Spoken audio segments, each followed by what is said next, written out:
heart-wrenching stories these days, but this one you'll never forget. A nurse, pregnant, and taking care of coronavirus patients in Brooklyn until she got the virus, and then went on a ventilator, and then went into cardiac arrest. Now, this woman who spent a career caring for patients is now a patient who needs caring for full-time. Here's Eyewitness News reporter Stacey Sager.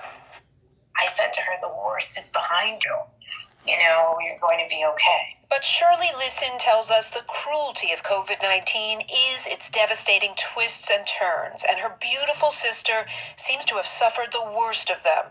35-year-old Sylvia Leroy, a pregnant nurse from Brooklyn, first feeling symptoms in mid-March. She was working here at Brookdale Hospital in the labor and delivery unit, but it was hard hit with coronavirus from the start. The hospitals would not test them. They're not testing doctors. They're not testing the nurses, even if they're sick. So Sylvia waited a week for her test, but by then she was going to need a ventilator. They were seeing that, but they didn't have any readily available. And the conditions inside Brookdale worsening. And no one came in to clean her. She slept in her own urine. The charge nurse told Sylvia to change her own IV bags. I have text messages from her saying, tell my story. This was the hospital where my sister worked for 7 years. And so she shared the anguish on social media, and Sylvia was transferred to Mount Sinai here in Manhattan, where she got much better care, a host of medications, including remdesivir, which led to improvement.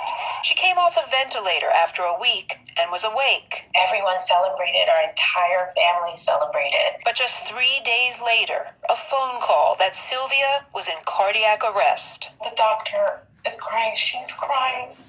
And she said, I'm so sorry. I'm so sorry.